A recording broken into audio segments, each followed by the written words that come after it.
boy! Unang maliligo, ang Meiji! Hi mga mamshi! So, nandito na kami sa bahay ni Daddy Christian. And, pakita ko lang sa inyo yung order sa akin for today. For the week, ito yung quintas. Ang gundo nyo, mamshu. Pak, may bato-bato siya. And then, ito yung isa. Suot ko pa yung isa, mamsha, para maganda. Kasi dito madami akong shrigidig eh. Dito. Pak. Oh, ang ganda. Cameo yan. 2 grams. Tapos, ito ay kay Ma'am La Arnie. Yan, ganito. Nandito yung salamin para makikita ko itsuro. Ang ganda. Yayamanin. Nakakatuwa naman po. Ang ganda niya, mga mama. Picturean ko nga.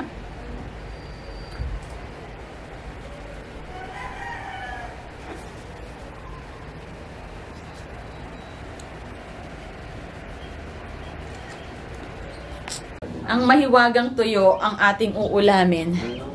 Mahiwagang siya. Taba ni mami. Ano ba yan? Taba choy. Boiled egg. Hindi, tuyo. Tapos fried. Ayaw mo lang tuyo? Oo. Ayaw mo lang tuyo? Kakain ako tuyo pag hindi maalat. Yun nga yung ng tuyo. Alam mo kung bakit maalat yun? Nakatira sa ay, Nick, para ma-preserve nila lagyan ng asin. Konti lang talaga. Hindi, dapat kasi isang tuyo, marami ka nang makakain para tipid-tipid. Tuyo, ano kayo masarap? Eh kung longganisa. Opo. Tapos, egg and tuyo. Tapos sinangag. Opo. Pam, pam, pam.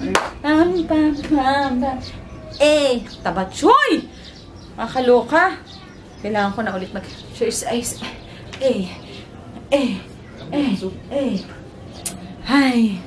So, next week, mga moms, is Pasko na. Excited daw. Paano ko nasabi? Paano mo nasabi? Kasi nga, bare months na. Di ba na? Opo. Pagtapos ng birthday ni Prince, ibig sabihin, Pasko na. Yes! Start na ng Christmas. So, mag-aano na ako. Kailangan maka-ano na rito para dito sa may, sala. Dapat maanuhan na yan para dito sa may sala is makapag-decorate, diba? Tapos, katulad ng last year, dito nag-picture-picture sa kwarto na to, nung New Year. Ito, di ba, medyo naayos na to nung New Year. Inano talaga namin ni Daddy, nirush namin itong sahig na to. Oh, para nakalipat na yung mga bata dito. Natatandaan yung January kayo naglipat dito, di ba na? January. Di ba? So, kailangan, di ba, September, October, November, December. Meron pang 4 months para maayos yung bubong. Mag-ano sana kami ngayon eh. Nagpupukpok na si Daddy Christian. Yung nilalagay sa poste para mabuhusan na yung dito para kung magbububong kami. Kaya lang, umulan naman. Tapos kanina, di ba, umalis kami. Pumunta kami supplier. So, bukas, order ako ng 3 sakong graba para sana huwag umulan bukas. Di ba? Para makapaghalo kami, makapagbuhos kami doon. Tapos, 2 weeks yun papatuyuin. And habang pinapatuyo yun, hopefully, unti-unti namin yung mga tubular na ikakabit para makapagbubong na. Ganun yung namin. I hope so. I hope maraming benta. Para makadagdag. Diba? Edit ka nung mamaya. Si Pete siyang sasagot. Sabihin mo kung gano'n mo na. Na-record ko na. Okay. Welcome, ladies and gentlemen, to the Real Ones podcast, where we keep it real and try to understand ourselves better. And in today's episode, I have here our guest. Please introduce yourself. My name is Thea Gaviola. I am 30 years old. I have a few questions I'll need you to answer. First, what gives your life meaning? Anong bibigay ng meaning? Yung aso ko, si Peaches. Smile. Second question po. In your 30 years of existence, what realizations have you learned so far? dapat hindi ka nag-rush sa things na dapat ine-enjoy mo lang habang bata ka pa. Tulad ng experience and mga bagay na hindi mo or mga bagay na gusto mong makamit, like yung mga travel, gusto mong materials na bagay, mga gadgets, ganyan.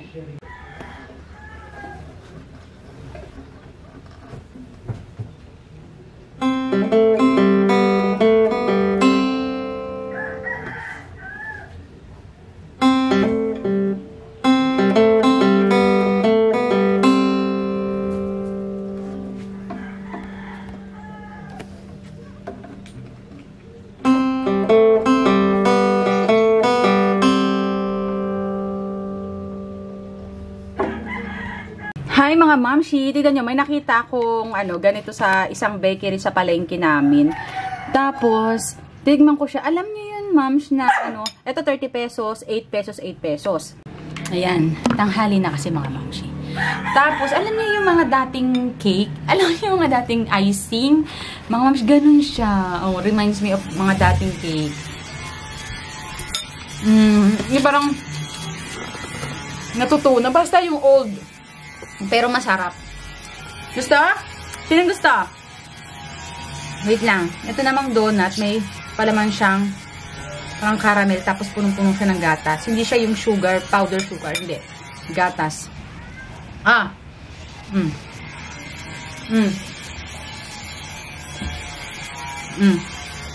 Pero yung loob ng tinapay niya, malambot naman. Papakainin ko muna to ha, mga ma'am siya. Pipaunahin ko yung mga dessert nila kasi na sila eh.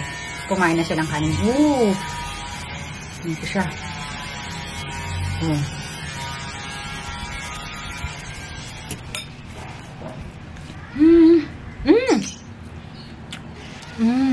Harap ang loob.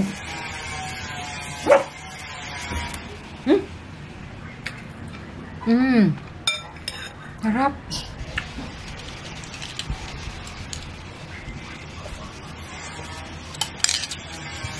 Sulit sa 8 pesos. Yum. Walang sarap. Pakita ko. Yan yung loob niya, ma'am. Alam niyo yung icing na to. Yung icing niya, parang nalalasahan niyo yung medyo itlog. Pero masarap. Eto na nga mga mamshi, pupunta kami sa taas at mag-aayos na kami nung sa poste. Ilalagay na namin yun ni Daddy Christian yun. Kaya ganito ang itsura ng lola. So, anyway, ganito tapos ko na maglaba. Pumili pala ako nito. Pang simba, mga mamshi, tsaka bagong birthday ako. So, bumili ako ng dress na susuotin ko. Pumunta ako sa taas, dadala ako ng itong cellphone. Ito, kasi papayungan ko si Chai, Daddy Christian. Yeah, let's go. Wala kasi, nasa baba kasi yung haba kung gano'n yung malaki. Okay na to. Negra na naman ako. Nang ba yan? Negra na nga. Lalo pang magnenegra.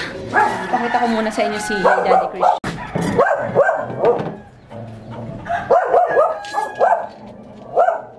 O, diba? Diyan. Let's go. Alayan mo si Daddy. Kakabit tayo ng filter, mga sugar. O, diba? Parang hindi na tayo bibili. Tapos, ito yung ating kasalukuyan na mga sitwasyon. O, nawala na yung mga dito. Nawala na yung mga box dito, diba? Nagmukha na uli siyang bahay, mga moms, na nilinis ko siya kahapon. Tapos, nalagay uli ako ng halaman, ganyan. Maluwag na ulit dito. Pwede na ulit tambayan dito. Oh, ito na yung sa kabila naman. Oh, diba? Ay, bakit bukas to? Ayan na siya, ma'am. Hi, guys. Matagal ba ako? Ha? Matagal ba ako? Oo. Saan ka galing? Jollibee. Nag-Jollibee ako? Ayoko. Sinamahan ko lang sila, bando ng pati kapalpon. Ba't di ka kumain? Kaya rin ang matagal, pinakamatagal. Kasi? Nandito kami nag-Brandon. Saan? Nagba-basketball eh. Hindi ka muna umuwi. Pauwi nga ako, tapos sabi ko, dun yung bahay ko, tapos, ayun. Sasama ko siya umuwi, tapos, yun. Dito ka na nga, sumama ka pa. Iyaya siya mag-basketball. Pasaway ka, hindi daw siya kumain. Nakala ko naman, nakatunga nga lang siya. Hindi, miss. Gusto ko talaga sumama. Nakala ko, hindi. Pumunta ang alat mo Hindi, pumunta kasi ng Jollibee. Kaya daw siya matagal. Kasi may exam yan ngayon kahit Sabado. Ne, Oh. don't post that. Hindi. Kala ko naman, syempre, kumain sila. Kumain sila sa Jollibee. Oh. Take out. Take out. Akala ko naman, ililibre naman daw siya. Kaya lang sabi daw niya, ay hindi. Ayaw daw niya. Tapos nung nakaraan, kinento niya sa akin, nadaanan kasi siya ng kuya niya dun sa may milk teahan. Sabi niya, ng mga classmates niya, ililibre daw siya ng milk tea. Ayaw niya din. Kasi nakatawa, alam niyo kung bakit. Ayaw daw niya magka-diabetes. Kasi tuwing Sunday, mga mamshi, nagmi-milk tea yan. Tuwing Sunday lang, yun lang ang ko sa kanya. Once a week lang dapat nagmi-milk tea, hindi yung every other day or yung araw-araw. Kasi nadadaanan nila yung milk teahan dyan sa school nila. At saka afford na ng mga student. Kasi yung milk tea, dahil magkano lang yung milk tea, nasa lang, 29 pesos. So, yung baon niya, sinisave niya talaga kasi nga, meron naman yung meron naman yung baon na sandwich, mga mamshi. May baon niya na sandwich. Hindi niya, yung perang baon niya, hindi niya yung dinadala. Ang dinadala niya lang 20 pesos kasi para sa pamasahe niya, pauwi, at saka papunta doon, at saka pauwi. Tapos, dadala lang siya ng extra 10 pesos pag halimbawa meron sila babayaran. So, akala ko naman, dun kumain. Sabi ko, di nakatunga ka lang habang hindi, may sandwich daw siya. Kasi yung sandwich na ginagawa ko sa kanila mga mams, malaki yun. 3 patong yun, 2 ham, 2 cheese yung palaman. Tapos malaki, mataba. Ganun. Pwede mo siyang hatiin. Busog ka na dun. So, yun, tapos na kami mga mamshi. Pakita ko sa inyo yung kinabit ni Daddy Christian na filter kasi hindi ako masyado nakatulong sa kanya dahil ako ay naglalaba. Pakita ko sa inyo yung filter. Hindi na tayo bibili ng tubig. Ayan. Diba? May sarili na tayong water station. May sarili na tayong water station. Hindi na tayo magbubuhat. Hindi na tayo bibili at dadayo dun sa kabilang street para bumili ng tubig inumin dahil meron na tayong sarili nating filter. Saya-saya. Ngayon naman mga mamshi, tapos na ako doon. Patapos na akong maglaba pala doon. Ayun, di ba? Namiss ko to. Itong na to, eksena na to na medyo napapatong-patong ko kayo. Yan. Ngayon naman mga mamshi, medyo tapos na ako doon. White na lang ang aking nilalabhan. Bali, downin na lang yan. Dito muna ako kasi maglalampaso muna ako dahil kailangan na ng linis dito, mga mamshi. Kaya, liligpitin ko muna itong mga kalat and then lampaso. And then, nakita ko sa taas, masasampay naman, gano'n. So, babalikan ko na lang.